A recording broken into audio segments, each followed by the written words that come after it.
Good afternoon. Good afternoon. Take your seat.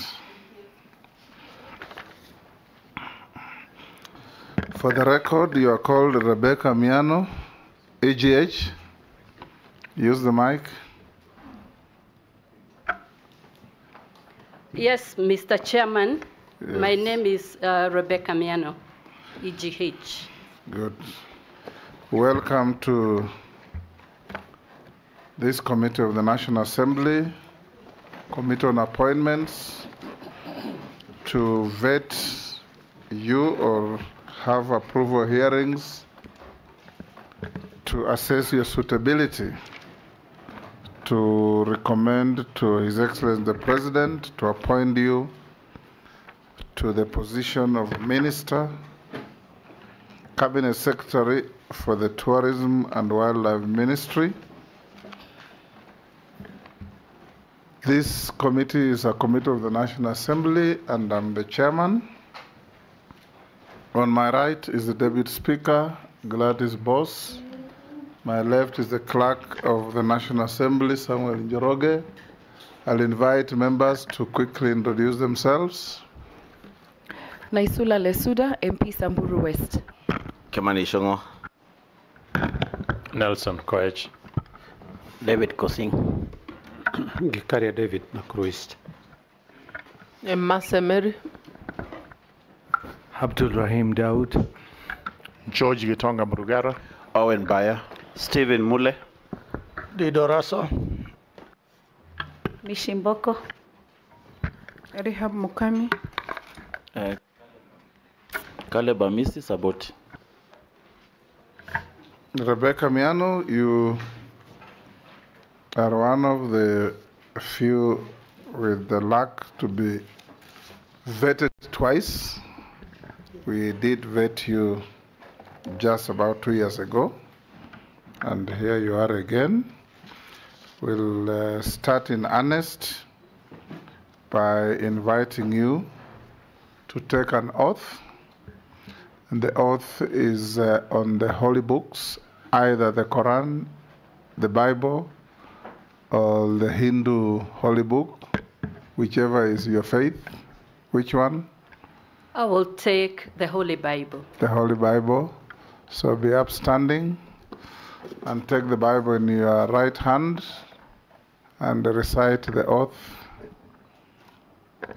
I, Rebecca Miano, do swear that the evidence I shall give before this committee on the matter under its consideration shall be the truth, the whole truth, and nothing but the truth, so help me God. Thank you. You may sit and sign to the oath.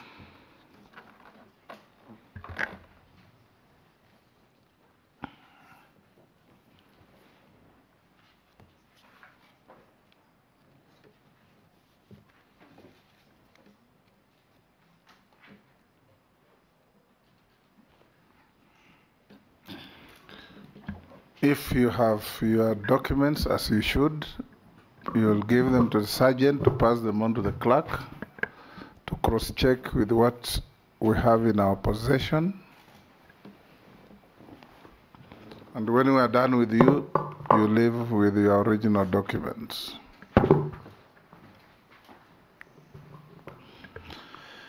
In just under 5 minutes, Rebecca, for purposes of these proceedings, members will be referring to you, including myself, as nominee.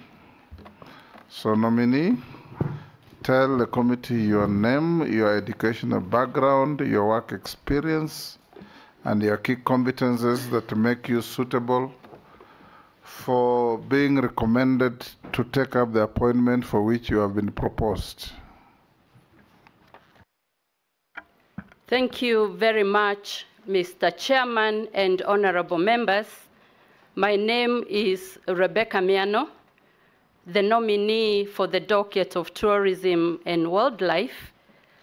I am a lawyer by profession, having graduated from the University of Nairobi, and also an advocate of the High Court of Kenya of good standing. I have been able to do leadership trainings at Harvard University, at the IP3, and many others. I am an alumni of Strathmore University and Navarra University, Spain. I am also a certified PPP expert, having obtained that at the IP3 Institute. I have been trained on advanced negotiation skills and also a member of the Fast Forward Premium Leadership Group that consists of leaders in Kenya. Mr. Chairman, over time, in my workstations, I have ended up in the C-suite offices, the last one being a CEO for 5 years. And in that docket, I acquired critical skills in terms of leadership, in terms of managing organizations, their operations, finance, strategies, and I'll hasten to add that one of my strengths is strategy formulation, the discipline of execution and follow-through, and to rally teams towards work plans so that we can deliver on the mandate that we have been given as a team. I have been a legal advisor with experience of over 30 years, handling all matters legal, overseeing litigation, commercial transactions. I am very conversant with the international financing models, having negotiated financing for many infrastructure projects. Mr. Chairman, I was later then appointed or sworn in as a cabinet secretary after vetting by this committee, and I took over the docket of East Africa Community, and thereafter, after a reshuffle, I moved to the Ministry of Investments, Trade and Industry. In those dockets, I have come to get a deep understanding of the operations of government, the strategy and the manifesto that is being implemented. And Mr. Chairman, I feel that the competencies I have, which I have described, that is academic qualification, managerial and leadership, the technical skills, all those have gone a long way to hone me and prepare me for even another docket. I will now invite the Deputy Speaker to be the first to go to ask you. And your answer should be concise and precise. Thank you. Yes. Mine are really not questions, but something that issues that have been raised with the hotel industry that we'd like some assurance should you be approved that you will undertake. Hotel industry is complaining that the classification or star rating of hotels was last done 6 years ago. If we approve you, will you ensure that that is done in the quickest time possible, because it's making it difficult to attract tourism? Also, there is the issue of Airbnb accommodation that has caused some security challenges, and this one will require an answer. What will you do, if approved, to ensure that the Tourism Regulatory Authority has the ability to do it, or the vision you have to do that, since it's an emerging market? And lastly, the two funds, the Tourism Fund and the Tourism Promotion Fund, what can they do to support the tourism parastatal so they can execute their mandate? Thank you. Go ahead and respond. Thank you very much, Mr. Chairman.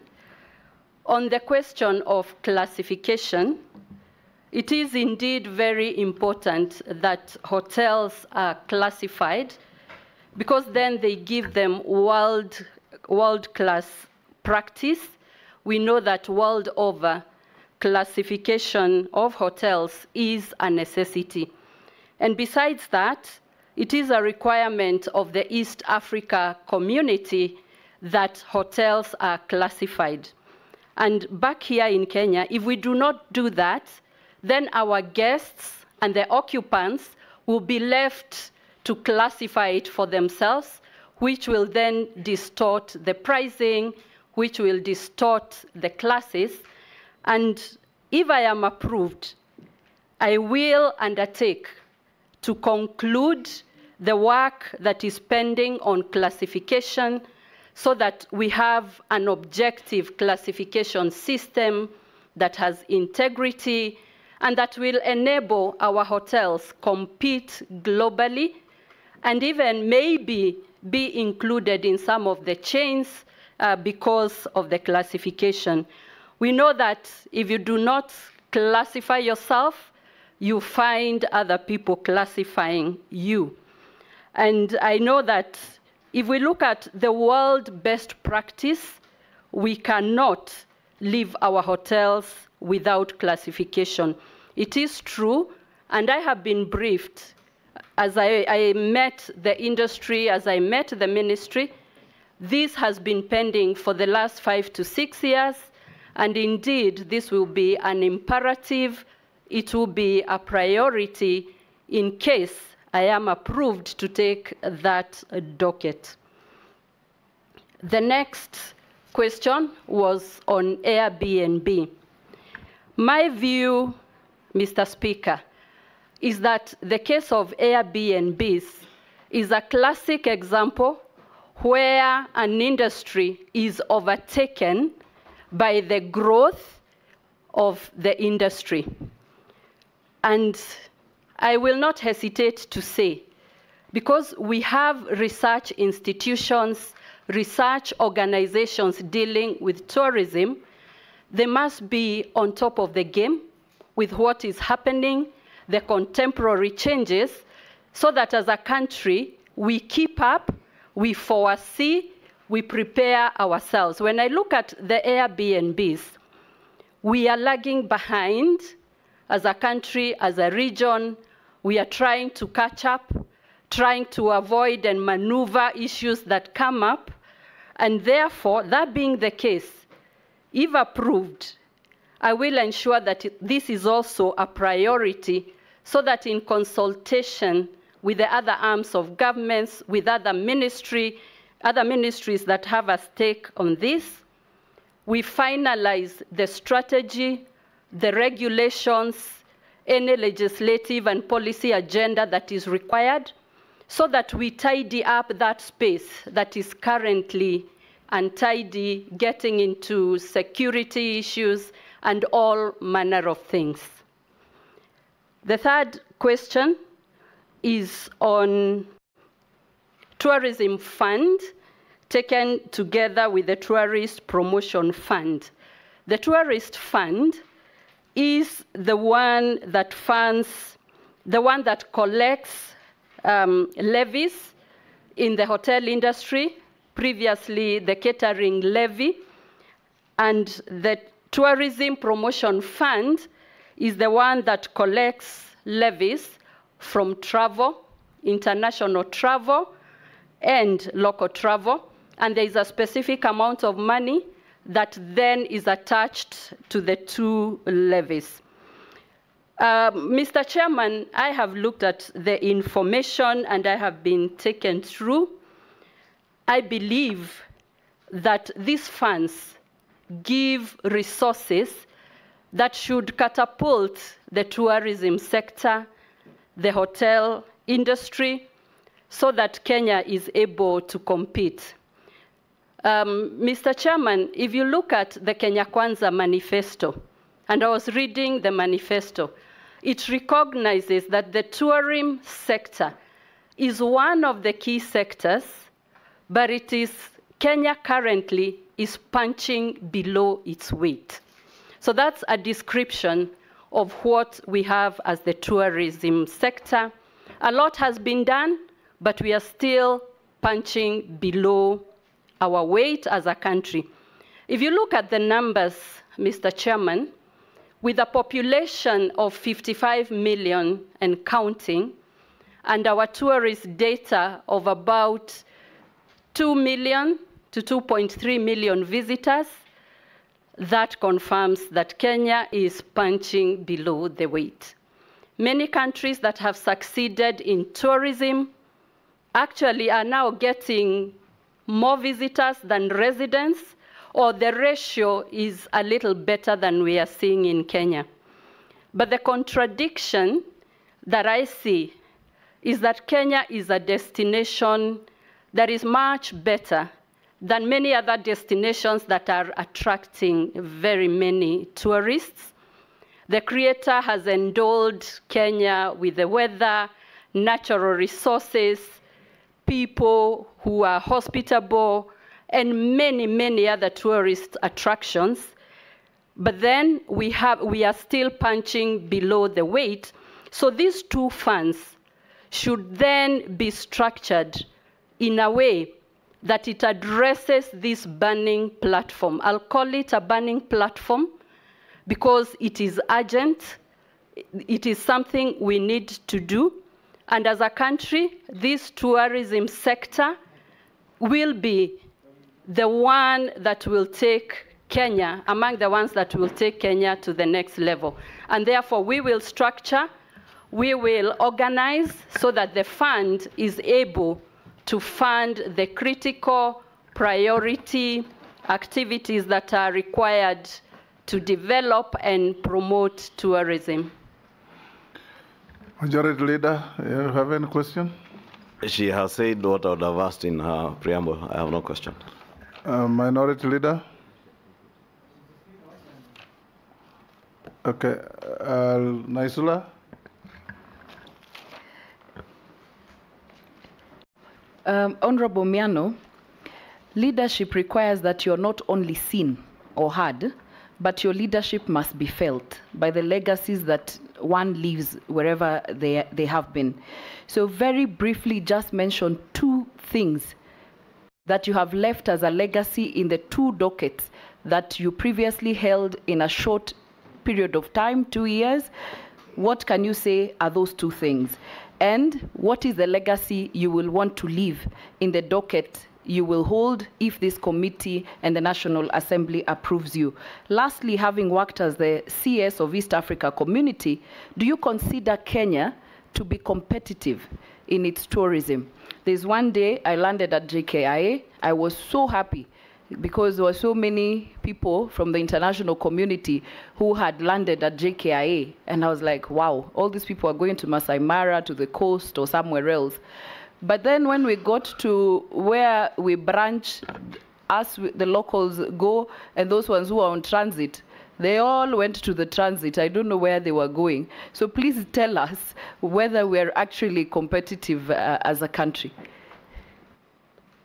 We'll take another. Nelson? Thank you. Madam Miano, Masai Mara Game Reserve. The wildebeest migration is one of the 8 wonders of the world. There's a lot of activity, human activity, that is happening in the Masai Mara Game Reserve. I'm sure you've visited, and if you've noticed, the hoteliers there have complained of a lot of human activity. The other one is the county government of Narok. Recently, arbitrarily increased the fee, the entry fee into the park, which has sent so many of the tourists out to Tanzania's Serengeti. What we want to do to reverse the trend? Go ahead and answer. Thank you, Mr. Chairman. On the two things that I can say I'm proud of, I have achieved in the two dockets that I have served, in the East Africa community, arid and semi-arid lands, I am glad that we managed to make Kenya a strong partner, and our participation was visible. Because of that, we were able to resolve many non-tariff barriers so that we could have products from Kenya being taken to other countries. I remember the case of juices in Tanzania and other products. So that is one. And then the participation last year in May, public participation for the East African Confederation Constitution. Kenya was among the first countries to finalize the public participation. We went around the country explaining about the Confederation, while at it, a good appreciation across of what the East Africa community is, the positioning of Kenya, and the benefits. Under the arid and semi-arid lands docket, I took that docket or that department when we were at the worst drought in Kenya that had not been seen over the last 40 years. We're able to put strategies to manage, glad that we did not lose human lives. I remember, Mr. Chairman, that every time we had a cabinet meeting, the drought, arid and semi-arid lands being a contemporary issue, I always had a brief. I always brought together the whole of cabinet and government to appreciate what is happening. And I learned the power of communication, the power of disseminating information so that everyone can rally together, especially when there is a crisis or when we are facing trouble. The question on whether Kenya is a competitive destination, my response is that we can do better. And Mr. Chairman. Sorry, the Ministry of Trade, you were there for almost a year. Thank you very much. In the Ministry of Trade, I am very happy that for the 7 to 8 months that I was there, we were able to register significant and tangible results. We hastened the conclusion of the European Union Economic Partnership Agreement. We took it through the process of ratification. We signed it. And right now, there is a process to disseminate the information across the counties in partnership with the industry so that the country can appreciate the opportunities that are available in this great market covering 26 European countries, and it will be quota-free, duty-free. We were able to achieve that. Mr. Chairman, we have managed to create a robust relationship and participation with the private sector, roundtables to discuss issues. And based on that, I was appointed to chair the Business Reforms Action Plan with a timeline of 3 months.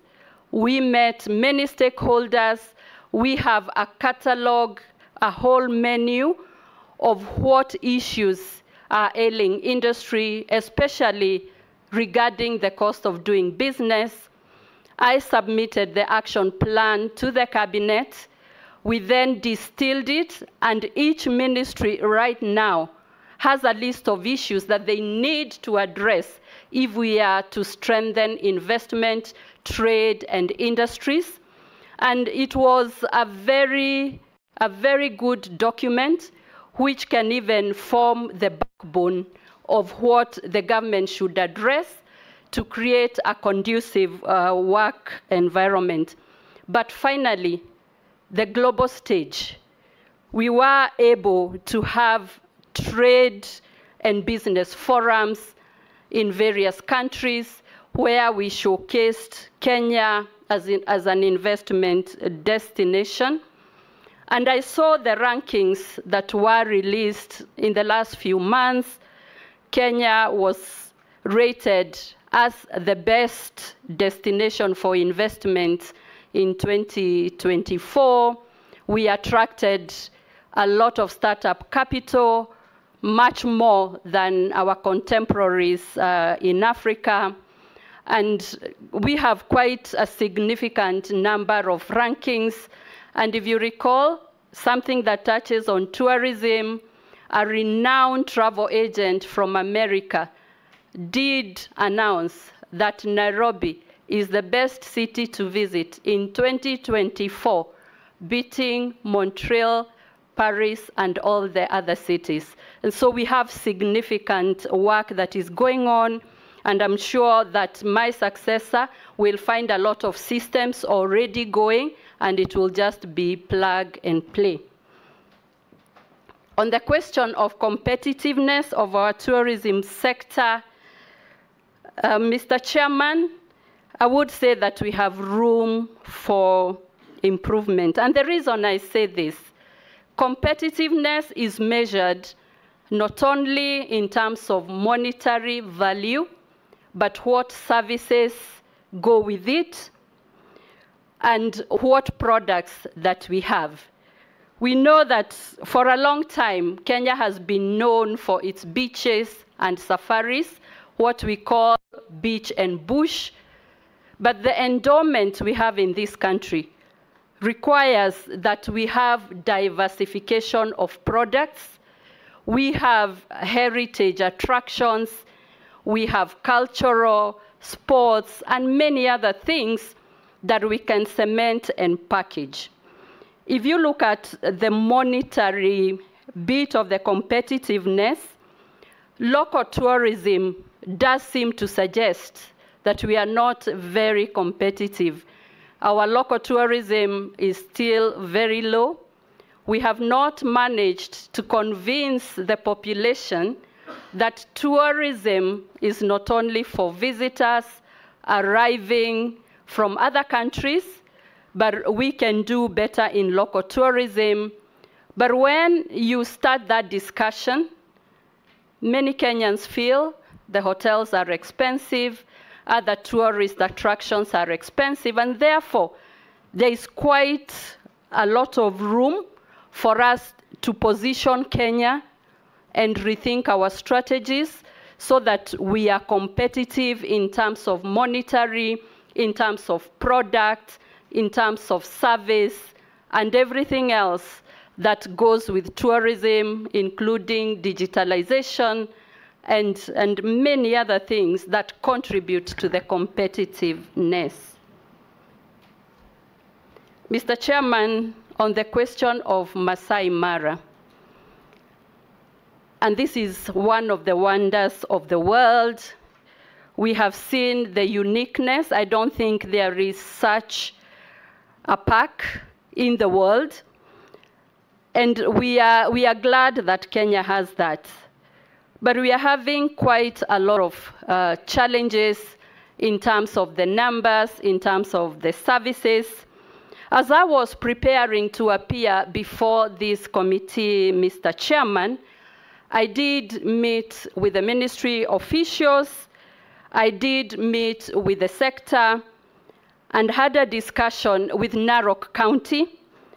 And I want to share with you the information I gathered, that there was a strategy, tourism strategy 2021-2025, that was formulated with the participation of all the stakeholders.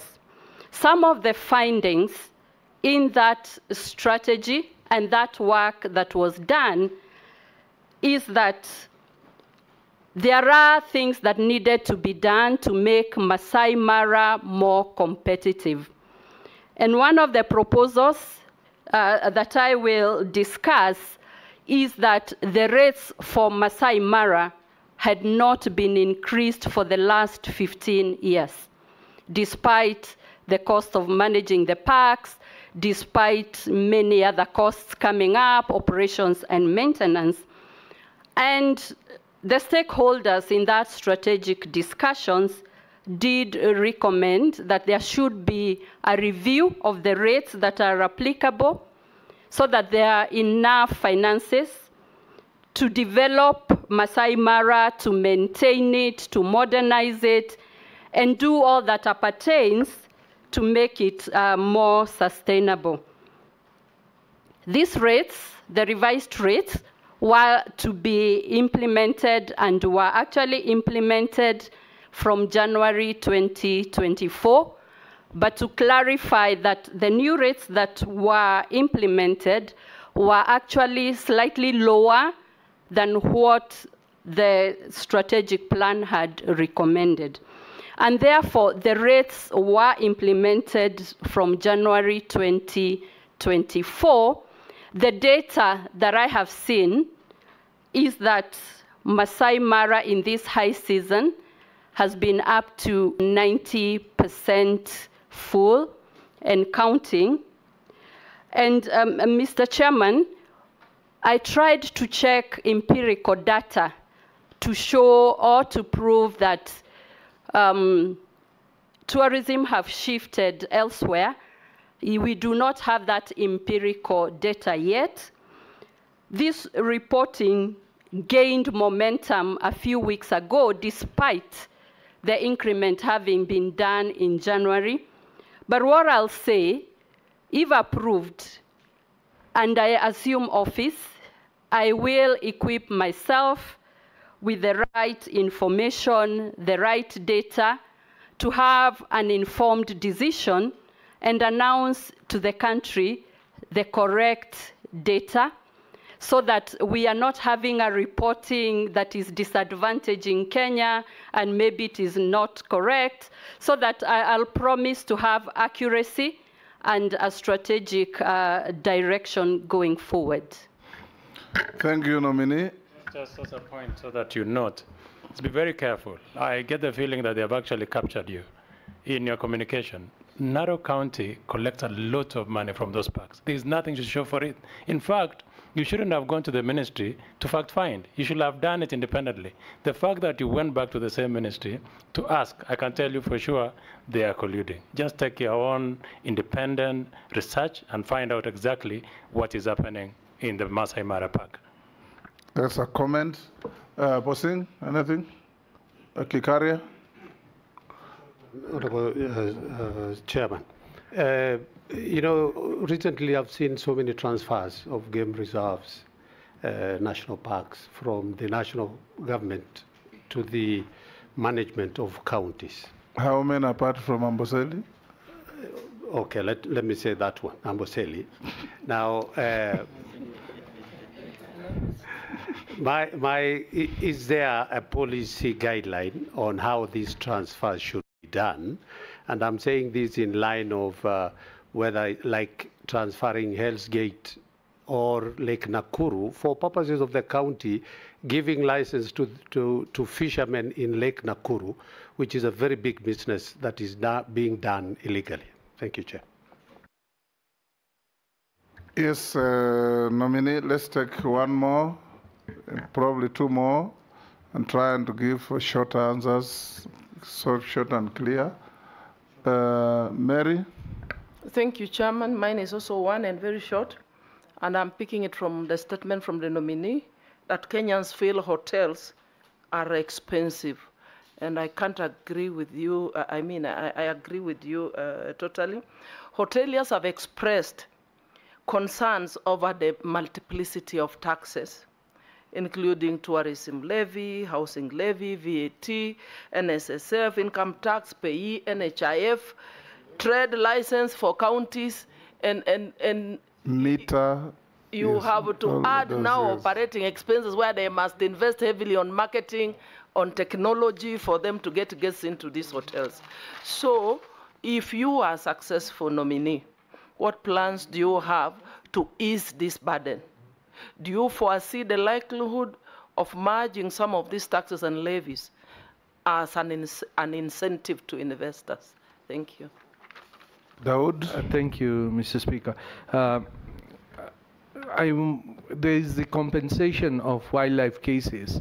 This is a comment. You need to, if you are confirmed, you need to look at it, because it has stayed a long time and the paperwork is not the best. But what I want you to look at, the first thing is Section 35(2) of the Wildlife Conservation and Management Act.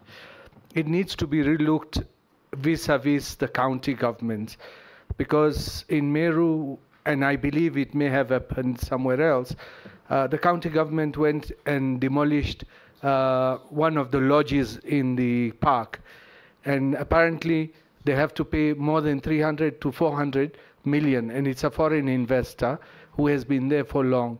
So what kind of investors will come if those things are being done? Nominee.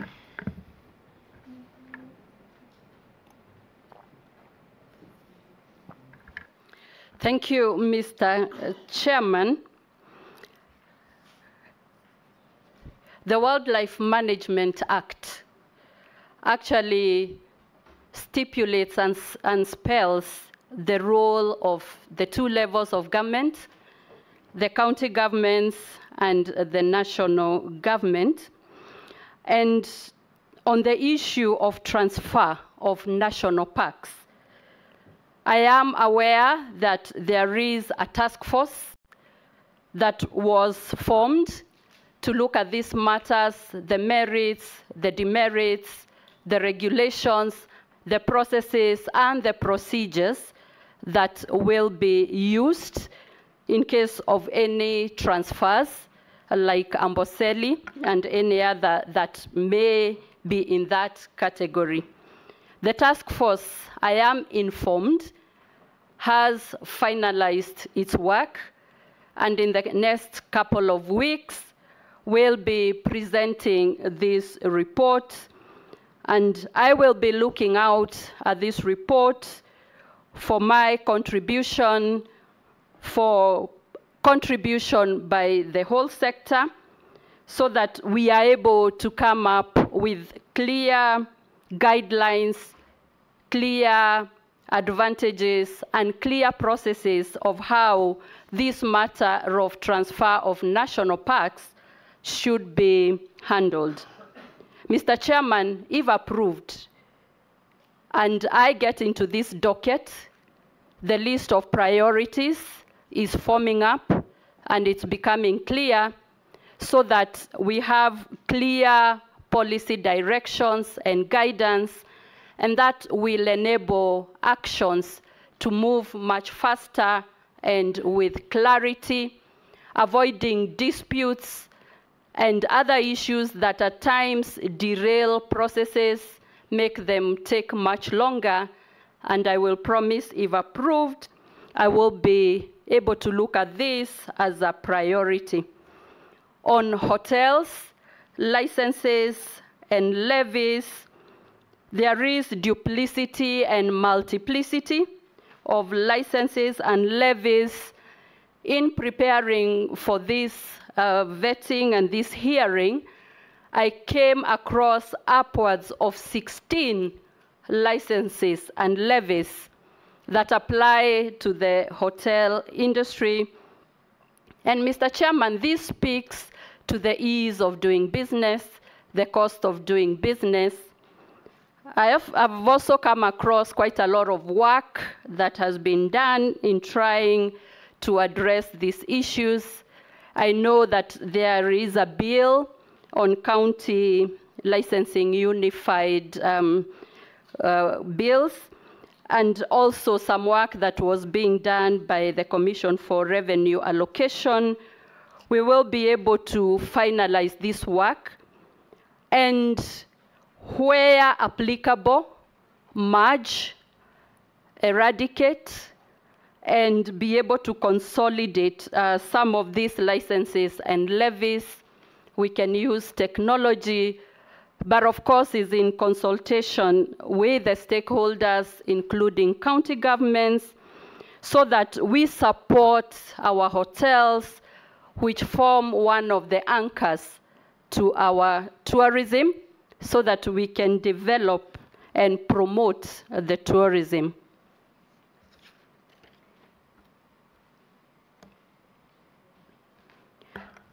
The other question on section 35(2) of conservation, Act. We need to work very closely with the county governments. I believe that under that section, we need to come up with clear procedures that will be followed and guidelines so that we are able to attract investors that will take up the opportunities that are so much needed. We require to upgrade our infrastructure in terms of hotels and other tourist attractions, and we need a very good coexistence between the conservation areas and our tourism. The conservation areas form the backbone, and we need clarity. I have realized that many of the issues that face many industries, including the tourism industry and sector, all are due to lack of enough clarity in procedures, in regulations and processes. Mr. Chairman, if approved, just like I have done in my other assignments, I promise to bring a lot of clarity, streamline processes so that we get efficiency. Murugara, anything? Owen? Thank you, Honorable Speaker and Chair. I just want to ask one question on problem solving, another one on policy, and another one on strategy. No. Okay. Either one, or at the very most two. I will put all of them in one question. One, nominee, my question is, how will you solve the problem of the Ronald Ngala Utalii College, which was a legacy project by the late President Kibaki, but up to today, we are still waiting, and it is actually affecting the tourism sector in terms of training. Also, in the same breath, our nominee is to ask you, what is your take on the open sky policy in terms of promoting tourism, given that you need infrastructure, you need people to fly into the country, and probably you need to expand that space. And countries have benefited so much from having what would call tourism social economic zones, special economic zones. And these countries have developed special economic zones specifically for tourism to ensure that tourism moves forward. As you take, if approved, a nominee, how will you uptake this idea, develop special economic zones, just like you have handled special economic zones in the Ministry of Trade, but now transfer that into tourism and expand tourism so that we move to double-digit growth within the tourism sector? Thank you very much, Mr. Speaker, for that one question. Yes, Robert. Thank you, Mr. Speaker. Nominee Rebecca Miano, Kenya Kwanza regime have arbitrarily raised the cost of government services across all sectors in the recent past. And recently, they increased the park charges very, very significantly, making it, of course, expensive for local tourists and probably even discouraging some of the foreign tourists whom we have lost to our neighbors. Now, this was done, the local game charges were done despite the Committee of Delegated Legislation actually discouraging the ministry from doing it. Now, I have two questions on that. First and foremost, will you respect Parliament so that whenever you have any proposals, you have a discussion with Parliament before implementation? And the second one is, what will you do so that you can return the sector back to competitiveness? Might you consider reducing those charges? Because the increase is extremely high. Thank you, Chairman. Thank you very much, Mr. Speaker. CS nominee, tourism, Honorable Miano. In March 2024, the Kenya Wildlife Service launched the National Human-Wildlife Coexistence Strategy Plan 2024-2033. The strategy aims at fostering a sustainable wildlife conservation while effective mitigation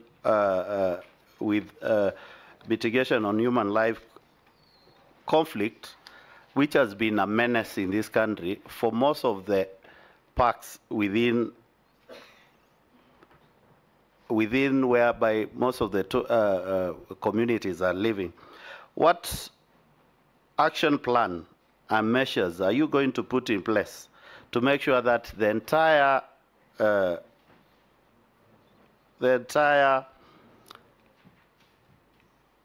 national strategic plan is implemented in totality?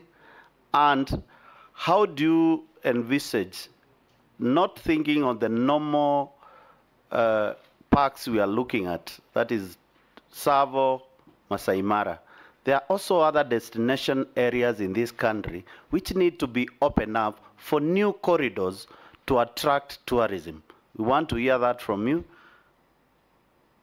I rest my case. Go ahead and respond.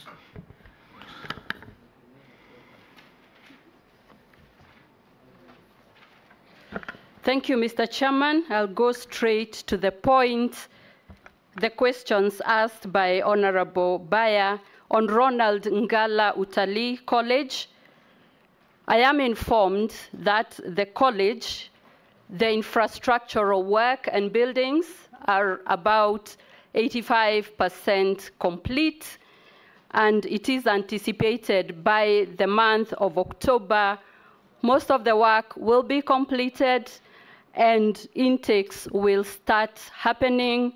I am glad that that is the information that is coming up to show that eventually the Ronald Ngala Utalii College will become operational and offer the very much needed training after many, many years.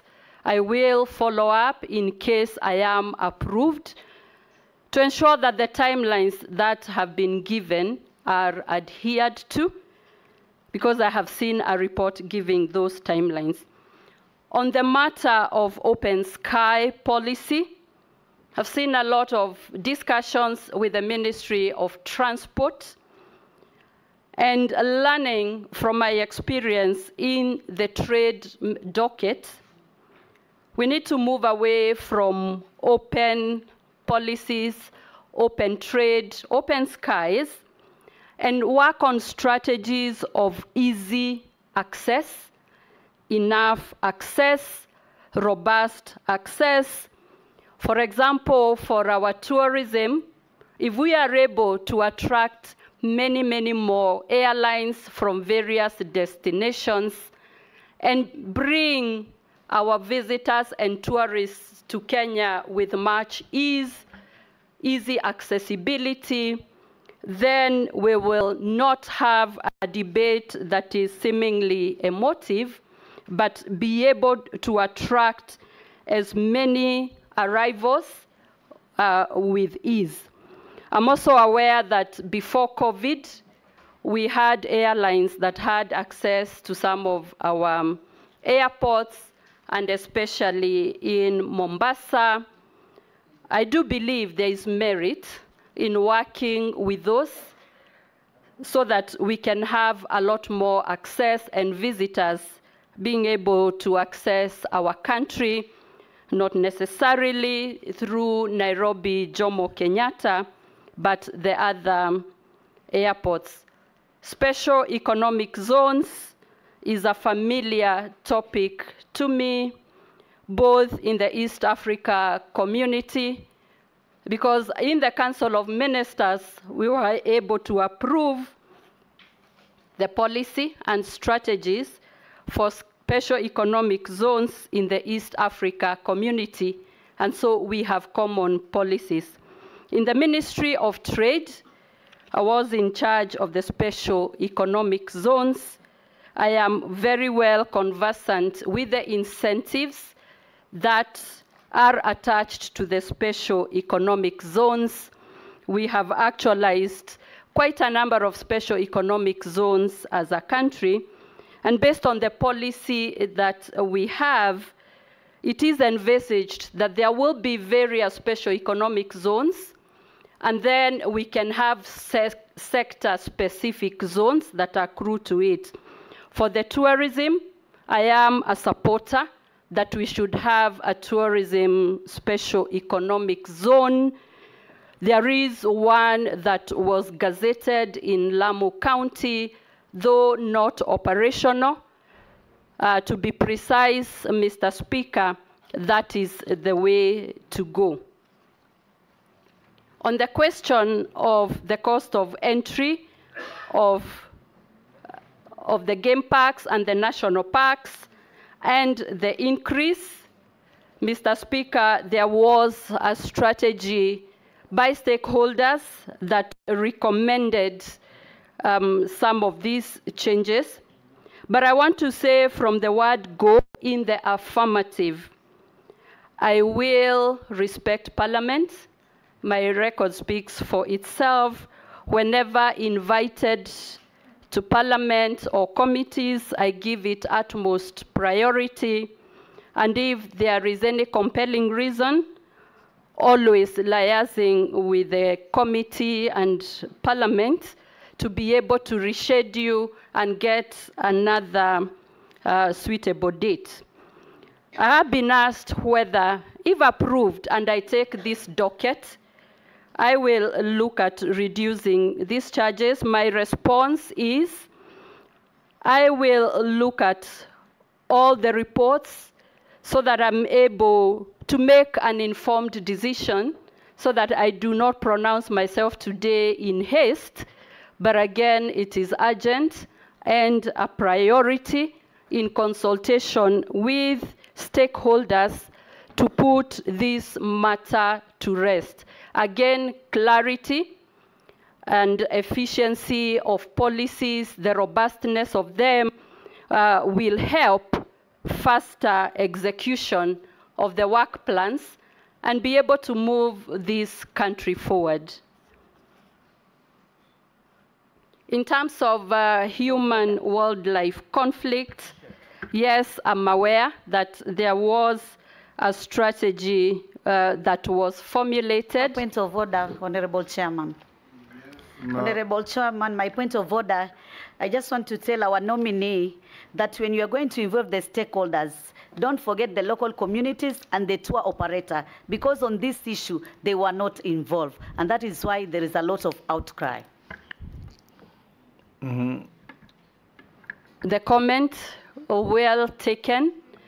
Have already mapped out the stakeholders in the tourism sector. Yes, and I want to confirm that it will be comprehensive, consultative, and leaving nobody behind. Thank you. Human-wildlife conflict, in terms of the strategy, Mr. Chairman, I have seen that the strategy promotes alternative sources of income so that there is not too much conflict between wildlife and human fighting for the resources. I have seen it is necessary to have fencing and just secluding the conservation areas. We need a lot of civic education and information on the coexistence between human and wildlife. On the matter of compensation, we need to streamline the procedures to make them more efficient, to improve governance so that the people affected are compensated on time, with integrity, correctly, because we do know that at times very delayed compensation does not even help the situation. And so this is one of that will be a focus area in case I am approved, together with the suggestion or the comment on attracting new corridors for the animals. And Mr. Chairman, this docket is starting to be very exciting, looking at what lies ahead, what as a country we can do to make it robust.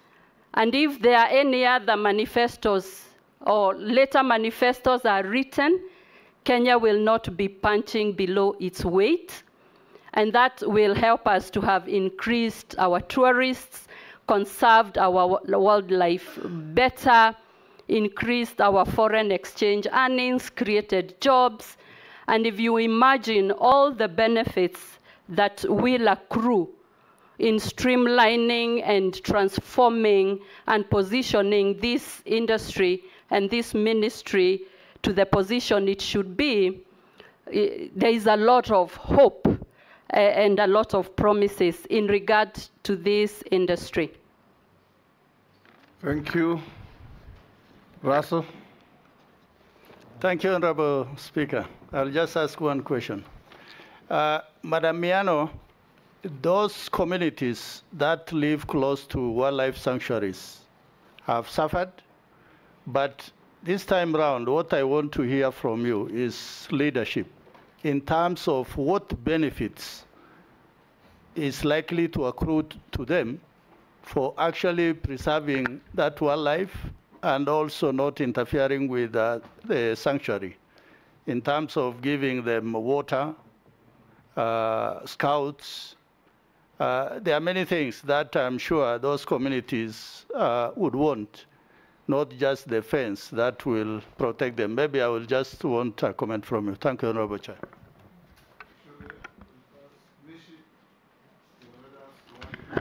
Thank you, Honorable Chairman. Honorable Chairman, you know I come from Coast Region where tourism is, so I need to ask some few questions. Honorable Chairman, you know Kenyans have lost some hope in terms of this docket. I will allow you two. Only two I'll do. Yeah, Kenyans have really lost some hope on this docket. In fact, when the cabinet secretaries were dismissed, Kenyans were just saying that at least now maybe we'll have somebody who's going to have a zeal and will be ready to do some reforms. And for me, I want to ask Rebecca Miano, what kind of intervention, which are immediate and short-term, so that you can give hope to Kenyans to see that something is being done. Chairman, I'm just looking at something like Mombasa Beach Hotel. And during your time, I know you used to go to Mombasa Beach many times, and that was the best beach hotel, and it is under government. But today, even when the state officer, civil servant go for meetings, go for conferences, you just see about Serena, White Sands, Pride Inn. What is happening? This Mombasa Beach is really dilapidated. It is like, I don't know what is it. In fact, one of these few days, I have to negotiate with the government so that I can buy this hotel and I revamp it. Because I've seen the government is not seeing that. That is what I'm asking. Those immediate intervention that you are going to do so that Kenyans will have some hope on that. My last question is about Mamangina Waterfront. Mamangina Waterfront used to be a cultural and heritage site, and it used to be under the municipality of Mombasa and then county of Mombasa. Now this site has been taken back to Nairobi, and it's been managed by people from Nairobi. So what are you telling the community around Coast Region, from Mombasa County about this issue? What is your take? Don't you see that you have to give us back to the county this site so that we can do more and more to attract tourists? Thank you, Honorable Chairman. Rahab, do you have anything? You'll pass. Ramisi?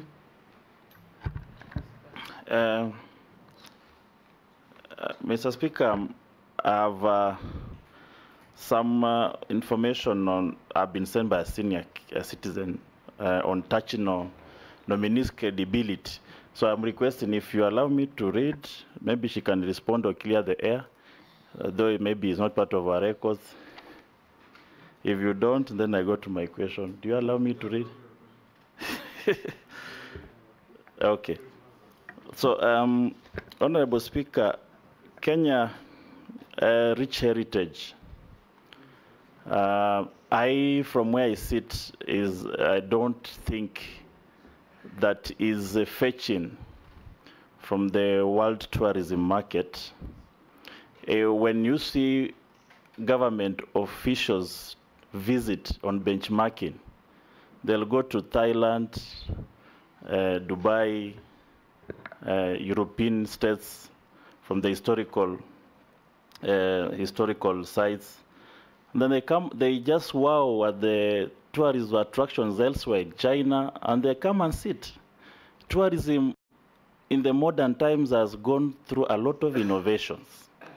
There are different sustainability measures on the tourism. But in this country, we are just on Masai Mara, coast beaches, and all that. If you look at the statistics on why people go to Singapore, for example, they don't have all those natural resources that we do.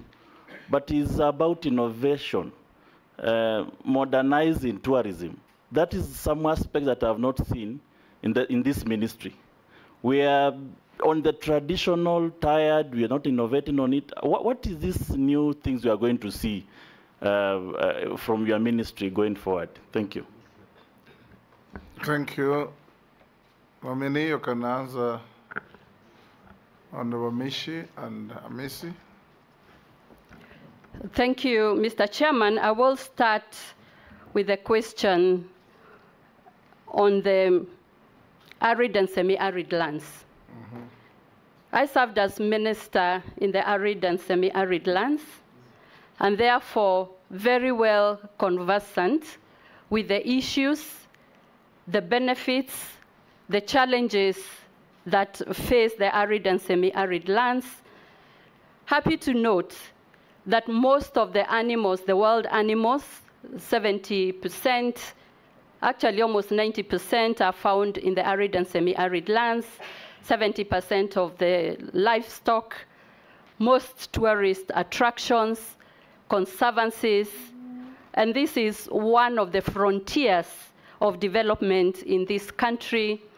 And having worked in that ministry, the policies that we were putting in place, discussing with all stakeholders, and especially development partners, of how to shift the conversations from the traditional conversations of how to support these areas in terms of drought, but to bring real development and have contribution to GDP much more improved. But on some of the strategies and actions that I will take, because I believe the communities must benefit, is to offer leadership in the conversations and discussions about benefits sharing of the resources that are found in those areas, increased economic benefits, development of infrastructure, benefits in terms of security, and even other alternative sources of incomes and activities, working together with the relevant ministries, the Ministry of ESC, Ministry of Water, Agriculture, a whole of government approach. We continue giving a focus on the potential of the arid and semi-arid lands, because these are lands that are very well endowed with resources and many other advantages. On the question of the coast, Mr. Chairman, our coast area is a jewel. We have not scratched the surface yet. The potential there is able to move our tourism to levels that we can only imagine. The beaches, the culture, and other exotic tourist products that we have are all found at the coast. The cruises and many other attractions. I want to commit that working together with the counties, we should work on identifying the niche tourist attractions, be able to form a circuit of the coastal counties so that when our visitors come, they have a full experience, be able to take advantage of what our coast has to offer. We need to have good infrastructures, our hotels in good order, more investments in hotels and other tourist infrastructure. We continue to make our coast area as a premier and best tourist destination in Kenya. We know that we also have some cultural sites. We have seen the Mama Ngina.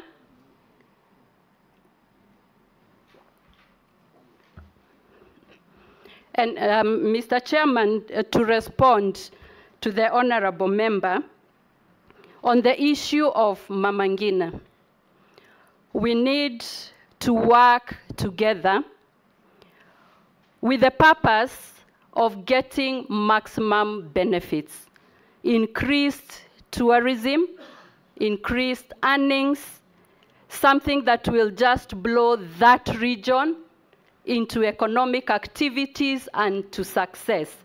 And therefore, reason together, consult with the counties and see the formula and the strategy that will achieve maximum benefit for this installation.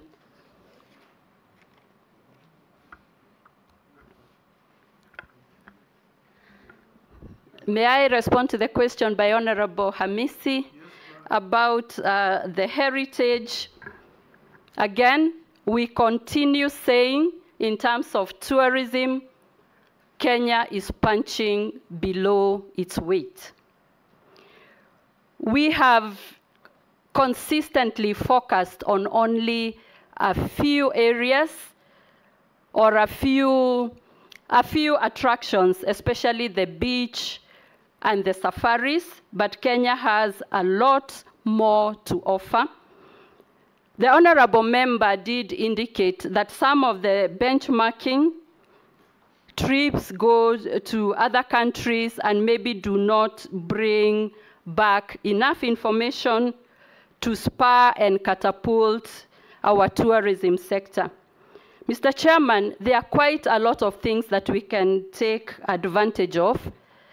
The first one, we now know that our highest visitors and tourists are basically from the USA, followed by Uganda. And while I mention Uganda, Mr. Chairman, we used to have a lot of Ugandan citizens wanting to bring their functions at the coast, the beaches, weddings, anniversaries, but we got into a little issue with our systems and the Attorney General's office, and that has denied the country a lot of revenue that we used to have and marketing Kenya as a destination. What was the problem? When under the East African Community, we have a protocol on free movement of people, goods, and services. Mr. Chairman, I'll say it's a non-tariff barrier, but we will get the real issues and be able to resolve what it is and open up again this niche market of affording countries that are landlocked with opportunities to experience the beauty of the beaches and have memorable functions, anniversaries, and all that. But on the issues, on what we can do to spur our tourism, Mr. Chairman, we need to diversify the origin of our guests.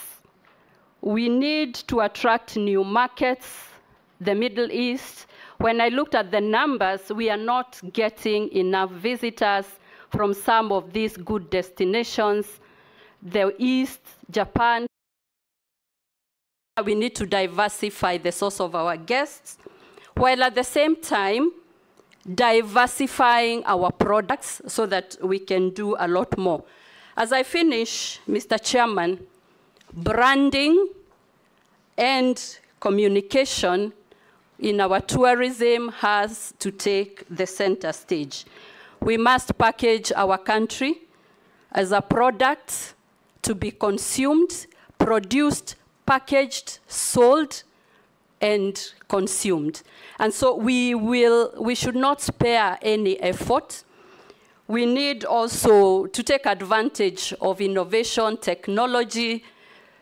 I have seen information that we do not have a one-stop shop digitally where tourists can visit and get all the information they need, and that will also be a priority. so that we can package our country.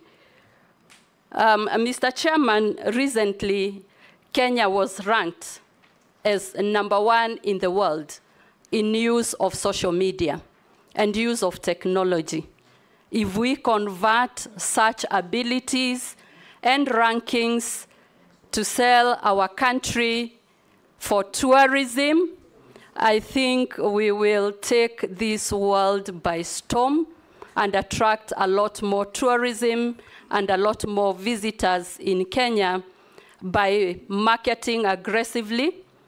And when we sort our brand visibility, our visibility index, I think we have what it takes to brand and market Kenya as a near-round destination for tourism, and not just the peak and low season. Point of order, Chair, on a point of Nominee. order. Yes, sorry, yes. On a point of order, Chair, because I missed the opportunity to ask a question earlier, but from what now CS Miano is saying, she's elicited a question from me.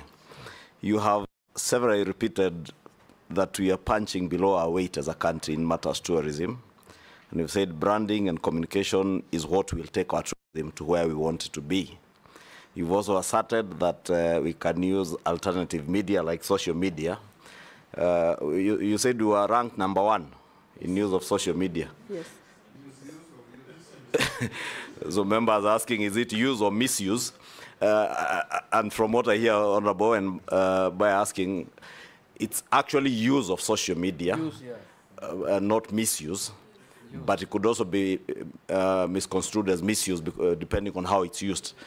I want you to focus on the positive use of social media. And now that you are saying we are punching below our weight, how then, as a cabinet secretary, are you going to leverage on that strength by young Kenyans?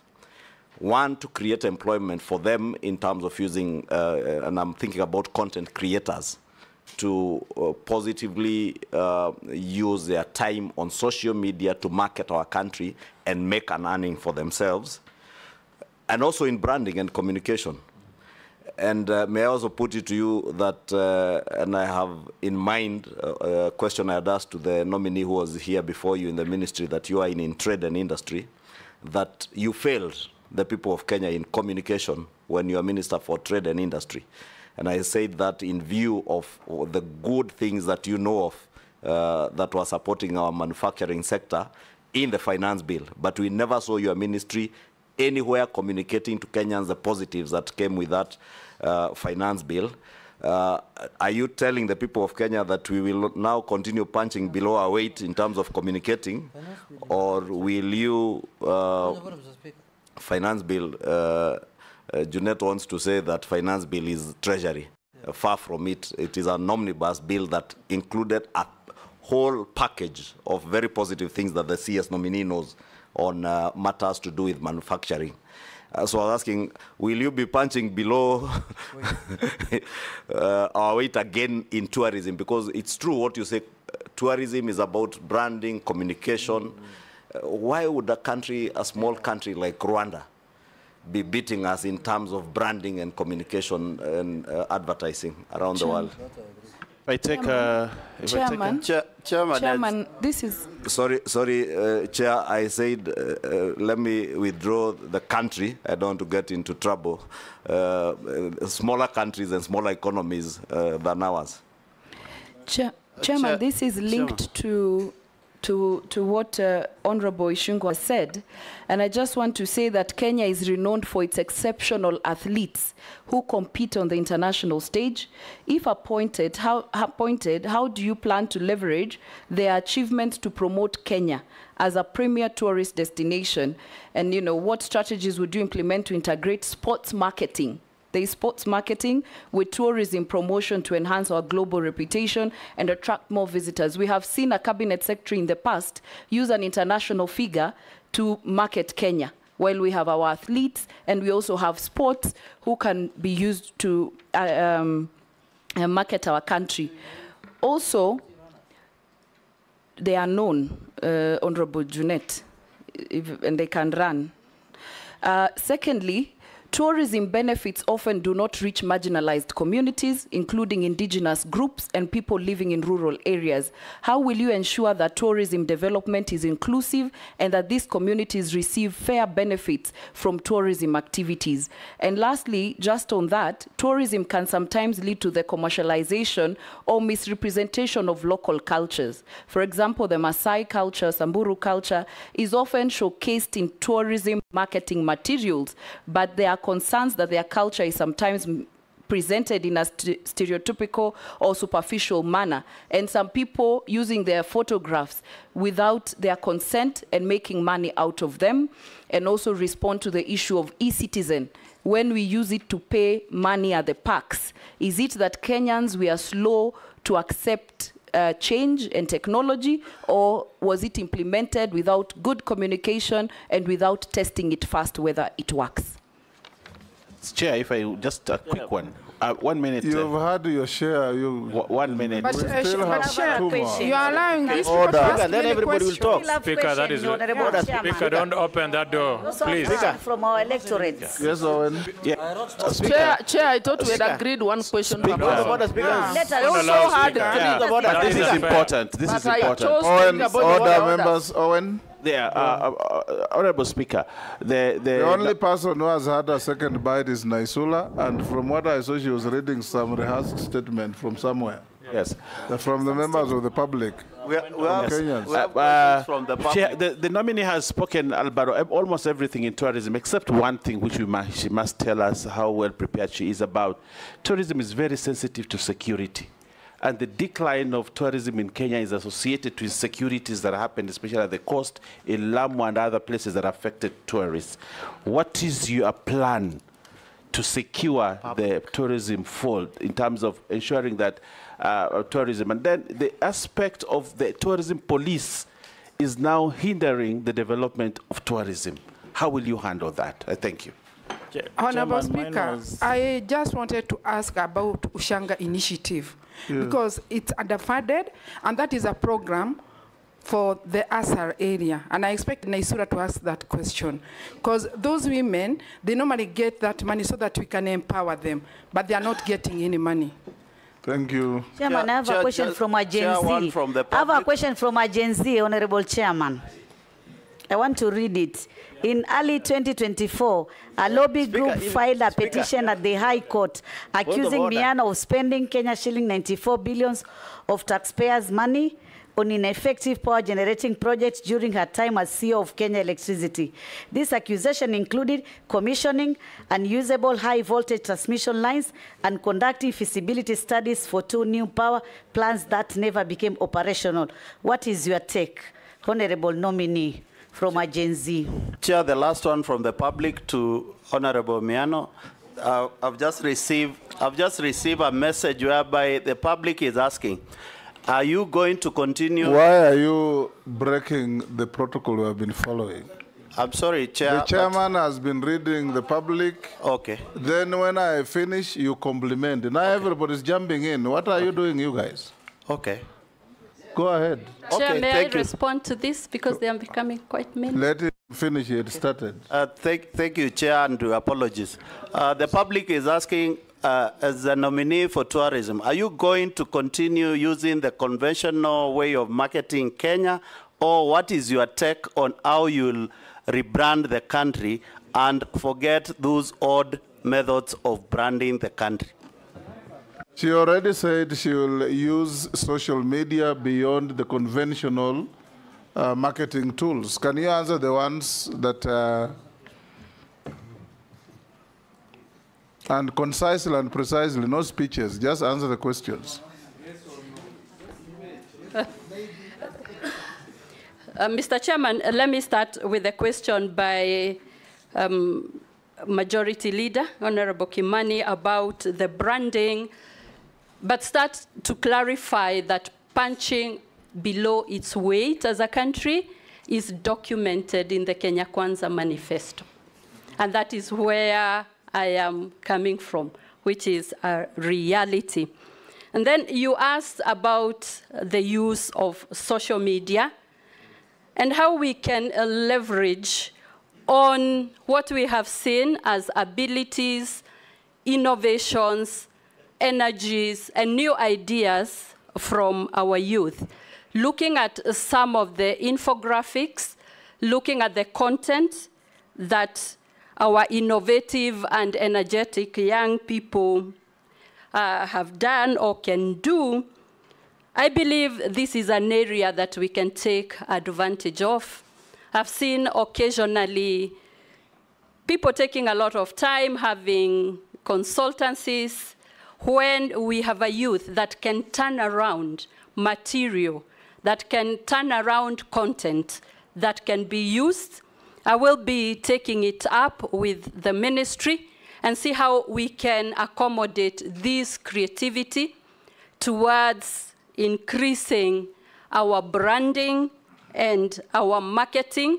And I think together with the private sector, we can use the positive social media to position our country and showcase it out there.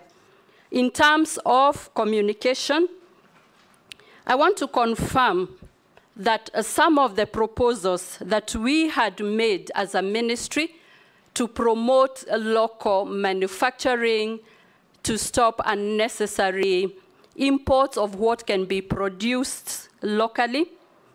We had endless meetings with the industry, with the manufacturers.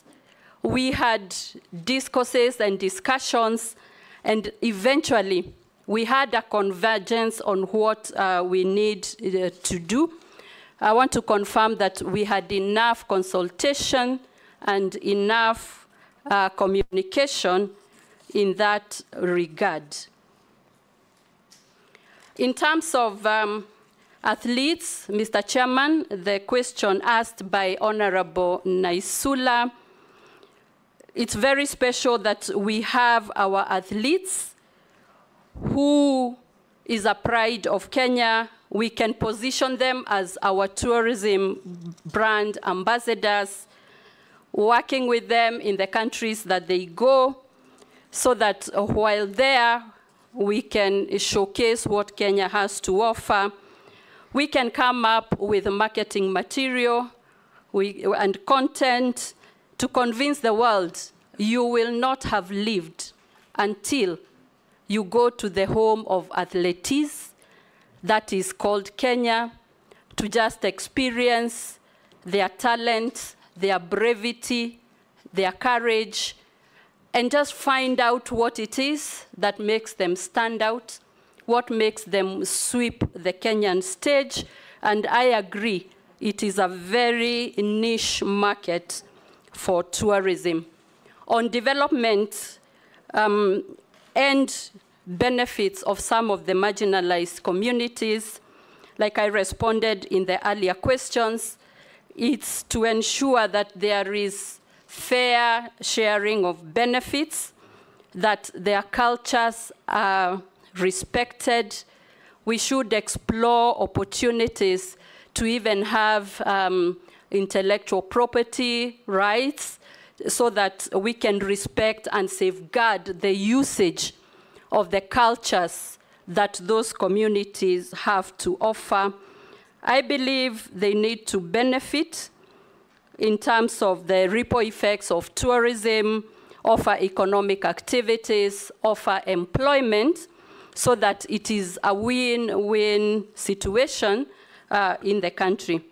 In terms of e-citizen, we are aware, and even as I was preparing, there is information to show that there is quite a lot of improvement needed, and especially even in tourism. I got information that occasionally when paying, especially as a foreigner or for services, it takes long, it may not be clear, but I'm aware that there is a lot of work going around to strengthen and to streamline the e-citizen platform. And I believe this will be one of our quick wins because it is digital and will hasten and make it efficient. In terms of the question about the power industry, Mr. Chairman, I do not have the actual information, and I'll be ready to respond to any issues that come through, but I want to confirm I've served with diligence, a good record, and I've done what I should as the CEO or as a strong leader in the energy sector, and I'm proud of the achievements that we received. But Chairman, I'll leave it there. But I also want to talk about how to refresh the Kenya brand and what... Talk about Ushanga. About Ushanga initiative, Mr. Chairman, this docket is in the Ministry of Heritage, Culture and Arts. They will be much better suited than myself to give comprehensive and convincing answers. Honorable Mole's issue? It was answered? Yes. Okay. Yes. There was a question about security. And tourism police and so on. Can you answer that? Yes. Yes, Mr. Chairman, the Executive Order number 1 of 2023 that organized ministries, there was envisaged a creation of National Tourism Service, which has not been operationalized. And again, it will be one of those priority areas because we need to ensure that there is enough security, not only for tourists, but also for the citizens. I will also propose that we take advantage of technology, the closed circuit TV, CCTVs for surveillance. We work with communities to disseminate matters of security, and that it is a collective responsibility for all of us, working with the relevant ministries and state departments that handle matters of safety, so that our tourists then come and get the product that they came for.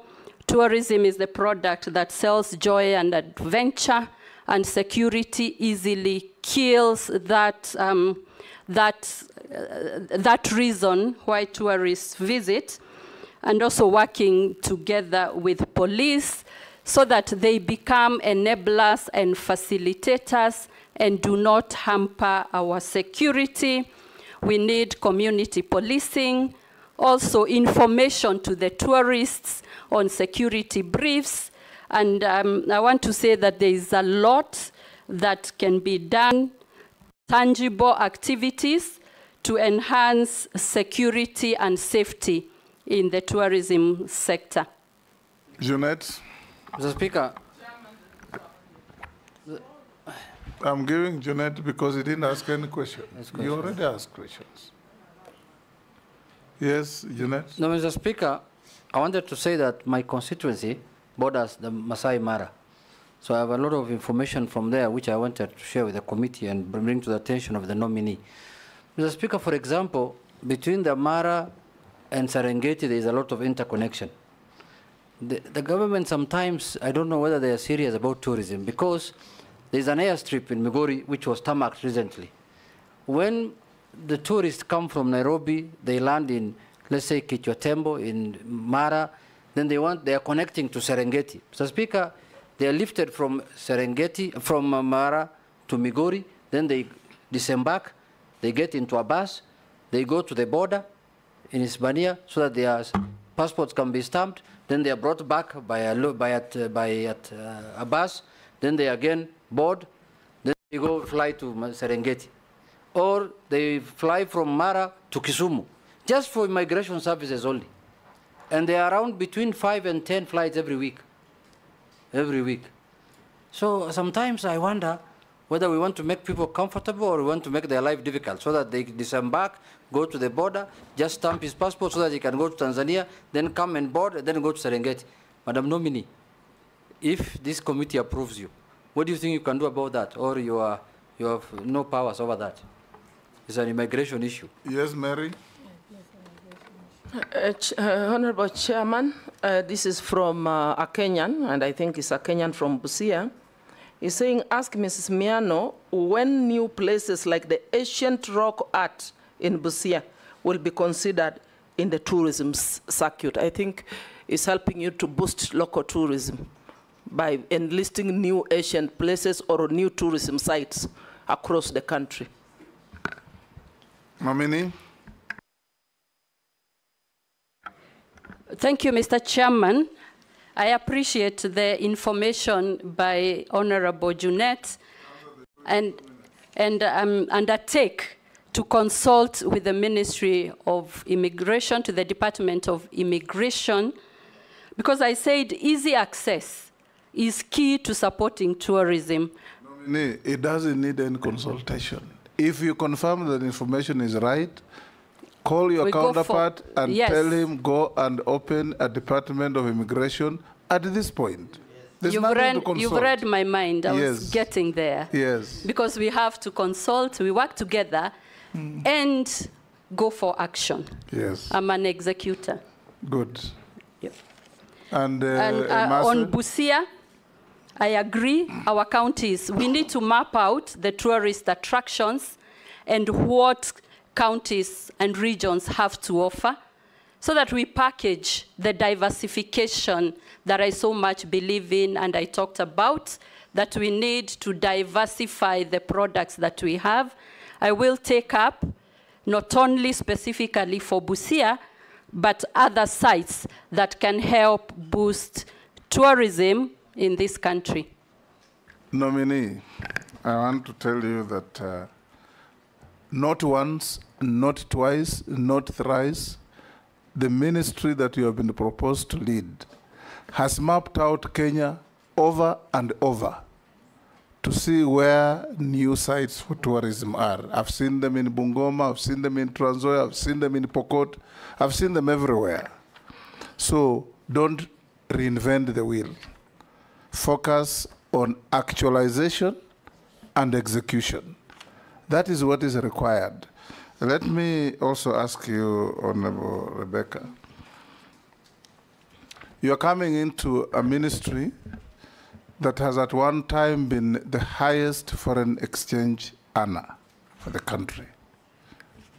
And many, many of your predecessors, there was one who appeared before a committee such as this, chaired by my predecessor, assured parliamentarians how he's going to market tourism, how he's going to use Kenyans to market tourism, how he's going to do everything for tourism to flourish.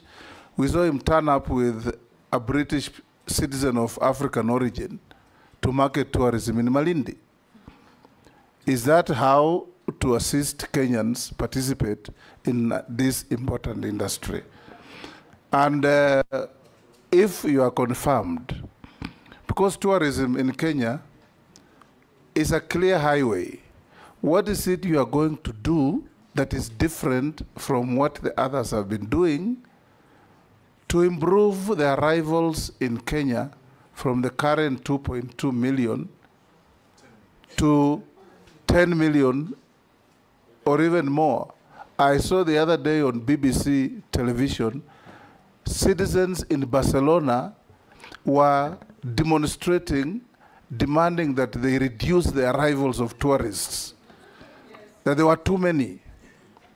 What do they go to see in Barcelona? Probably the beaches only, or Barcelona Football Club. We have wonderful game parks, we have wonderful beaches, we have wonderful wildlife everywhere, we have wonderful culture, we have scenery everywhere. What are you going to do that will be different from those who have come before you to profile Kenya as a #1 tourist destination? That's what this committee and the country wants to hear. Robust management, whatever, what is it you'll do that is different? Because those slogans, we have had them before. Thank you, Mr. Chairman. Tourism is a great exchange earner. Currently, it's not the first, as it should. It's number 3 in exchange earning. And we have an opportunity. I believe the tourism sector is easy to turn around, much easier than others that require a lot of work. Mr. Chairman, what I will do differently is to know that people support what they believe in. We must then use our citizens, use the local people, our fellow Kenyans, to take the pride of Kenya and market it ourselves. I believe if we do that, we get the patriotism, the love of our Kenya, and then we give opportunities to the people with the talent. And by the way, Mr. Chairman, all the employees in the tourism sector and hotel sector are 80% youth. That is a low-hanging fruit. If we partner with them as individuals, as corporates, as companies, and support them fully, and we tap into their creativity and their prowess, I believe if I take that trajectory, we will see numbers. And Mr. Chairman, 10 million is still below the weight of Kenya. At 55 million, we should be talking about beyond 20. And Mr. Chairman, with the support of Parliament to put the right policies, and with all the stakeholders, we have a very robust private sector, development partners. We must go out there and turn around this tourism and increase numbers. I want to give you comfort that I am an executor. I'll give it my all, more than ever before, and especially because when you get a second chance, you must also double up your efforts, your delivery, and that is the reciprocation that I will owe. If I am found fit and I am approved to hold this most progressive, exciting docket that can just turn around this country of ours. Will you also consider, if you are confirmed, to revolutionize organizations like Brand Kenya? I have gone to functions out of this country, and you see a banner there, Brand Kenya. When you go there, you see wood carvings, and tea, coffee, Masai shukas, and that is all. Nothing else. And they say they're branding Kenya. We were in London last October, I think, for celebration of the 75 years of the Commonwealth. Part of the participants in the preparation was the Kenya High Commission. When we went to the opening of the event, on the list was Maasai dancers to celebrate the 75 years. Who turned up? Black men with the heavy muscles from West Africa as Maasais. And when one of our colleagues asked which part of Maasai land you come from, they disappeared after a very poor performance. Now, you know, those misrepresentations undermine our tourism as well. Lastly, from me, we used to have, when I was in Foreign Affairs, a demand from the Ministry of Tourism to post what they call tourist attaches and trade attaches. And let me tell you how fallacious it is. And you want to know how you'll do it differently. You pick somebody from the Ministry of Tourism, probably ushered through lobbying, and you post that person to China sell Kenya tourism. For 2 years, he's learning the language and his way around. The next 1 year, he's struggling to know where to go to market Kenya. The fourth year, his term is over, he comes back. You send another one under the same circumstances. You send somebody to Russia, same thing. You send somebody to France, same thing. What are you going to do differently to market our country in major destinations? China has more than 200 million Chinese going out as tourists every year. If you just get 2-3 of those, you can imagine the impact on our GDP. Mr. Speaker. Yes. Depends. Just to add on what you're saying, Mr. Speaker, also it depends on when you arrive at the country. What do you see first? Yes. Look at the kind of airport we have. It looks like a bus park, Mr. Speaker. There's no difference between that airport and Migori bus park, where people park matatus and everything. You can't even have a parking space, Mr. Speaker. You go round and round. You don't know where to park your car. Secondly, Mr. Speaker, I met an Arab in Dubai. I asked him, why are people coming here like this all the time? He told me the sheikh called the immigration and everyone who deals with visitors and told them, anyone who comes to this country is my visitor, and you must make sure that he's handled well. Mr. Speaker, it also depends on how we handle our visitors. When you are parking them in Migori bus park, how can they be happy?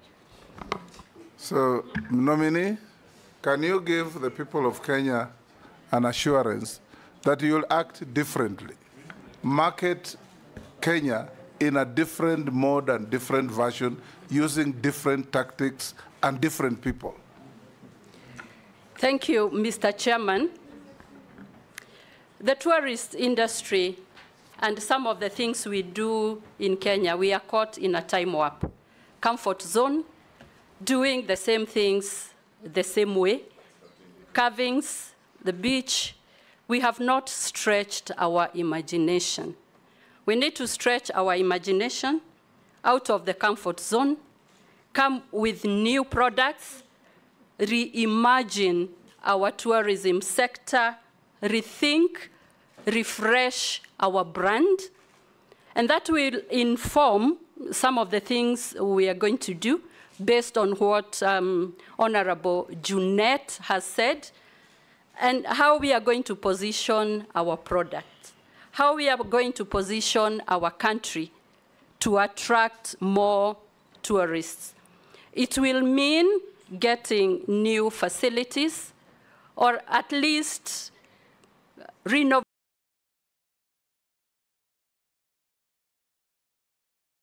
country should have. So, Chair, I will be very innovative, transformational, wanting to lead teams that are high performance, and will want to rally this vision through so that we get results.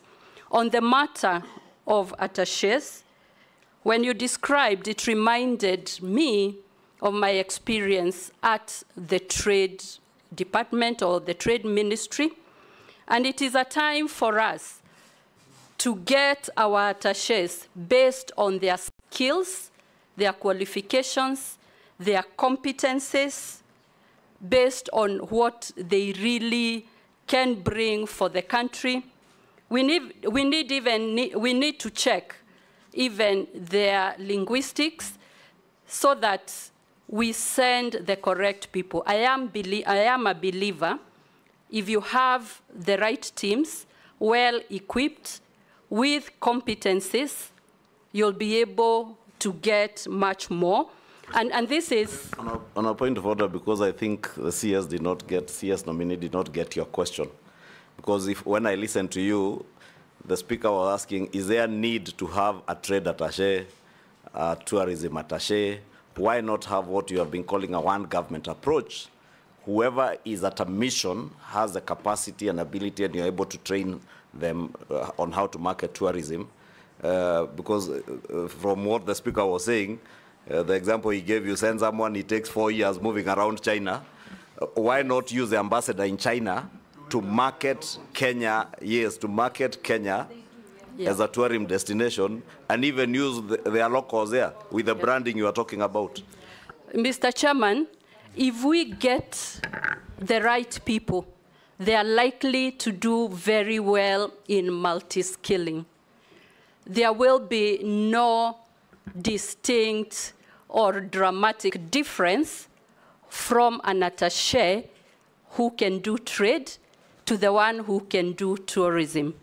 And I think if we combine those roles, it will be more efficient, more affordable, so long as we get the right people, a selection procedure that is fair and firm when we are getting the skills that we need, and we will not need to duplicate a Kenyan handling this, another one handling this, while one person can be very well equipped and able to deliver that service. Yeah. Mr. Speaker, she never answered my question about compensation. Wildlife. Yeah, human-wildlife conflict. The forms are not right, and they are not paid. 10 years down the road, we have not been paid. So please tell us what you're going to do differently. I am aware there is a backlog on compensation. The process has started and it's picking up again. Remember, in my previous docket, I was invited for a function earlier this year, and there was a launch of the compensation. And Mr. Chairman, like I said, and I remember we discussed here that compensation that is delayed may at times not be compensatory as it should be. So in my mind, I thought I had responded to the question, but I think this is something to give priority. Excellent. We do know that there are fiscal constraints, but prioritizing cost containment, removing non-essentials will still afford some resources to undertake the needed compensation. Rebecca, we are coming to an end. You had Naisula read to you what the public was asking. Mary Mase, Kami, and Mishi, and Mule. There are a few more from the public. What plans will the nominee put in place to ensure challenges of open skies are solved? I think that was asked by Owen. You don't need to answer. What are Somebody asked us, what are the qualifications for one to work as a tourism driver? I think that one must be. What plans will Mrs. Miano put in place to ensure there's clear database of all Airbnb's operators, as well as mitigate the challenge of conflict of interest between hotel keepers and Airbnb's operators? That one you had, I think, answered. Tourism sector has several statutory funds, such as Tourism Fund and Tourism Development Fund. I think this was asked and you answered. There is widespread concern in the local hotel industry regarding the impact of current budget cuts on domestic travel and hospitality in Kenya. What steps will be taken to prevent further shutdowns and staff layoffs in the hotel industry? And then the government of Kenya still holds substantial shares in hotels like Hilton and other lodges. If appointed, what can we expect from CS Miano in terms of GOK shareholding in non-performing hotels and in safeguarding public funds? Those that you have answered, you can skip. Yeah, just probably the last one.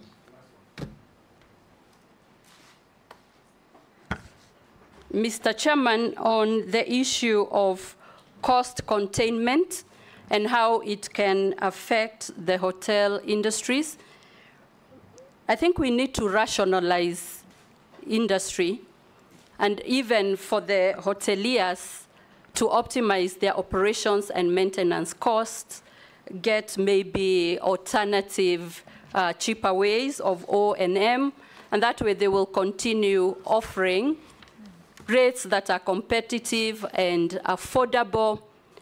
I believe, Mr. Chairman, like we said before, if we are able to sensitize our community on local tourism, and I'll give you just a very quick examples. We have many opportunities to have products together with industries that can appeal to our communities.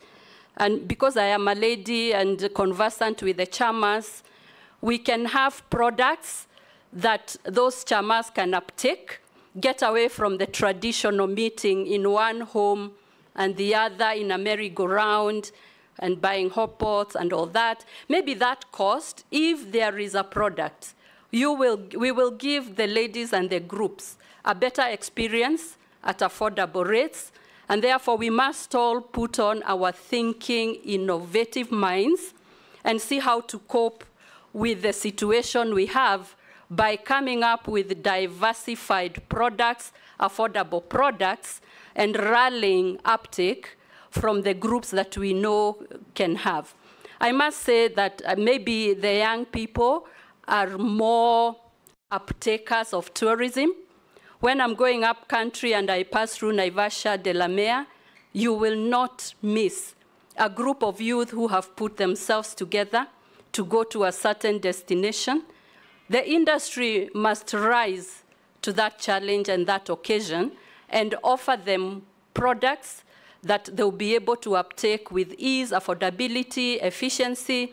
And Mr. Chairman, I think the possibilities are endless on what we can do to revamp and operationalize and even develop and promote our tourism, not only international but domestic.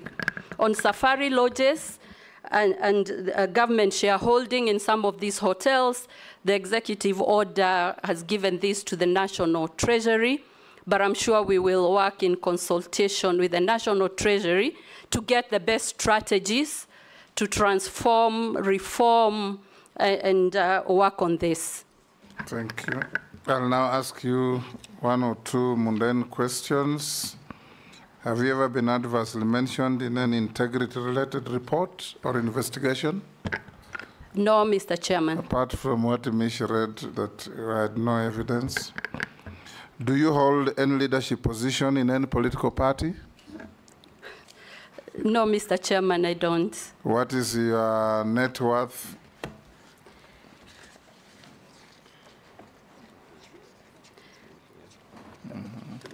Mr. Chairman, my net worth is 444 million shillings. 444. How much were you worth when we last vetted you? When you vetted me about 22 months ago, my net worth was 397. Mr. Chairman, I have not increased the assets, but what I have done is to revalue modestly the properties, taking into account the appreciation. And that's why it is unrealized, but it is an effect of valuation to be on the reasonable side of things. Mm-hmm. Good. We have looked at your documents and compared with what we have. They are in order. We received 21 memoranda on you, some supporting you, some saying some things that we passed on to you, and your responses were all satisfactory. We now want to wish you well and release you to go back to your other engagements.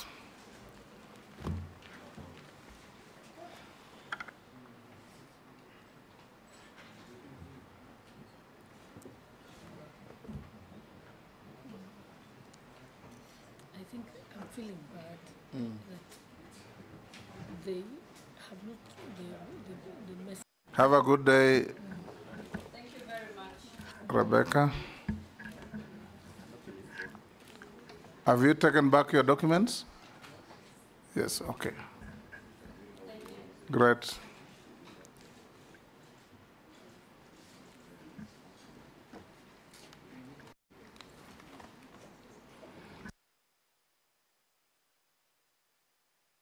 5 honorable members will resume at 4.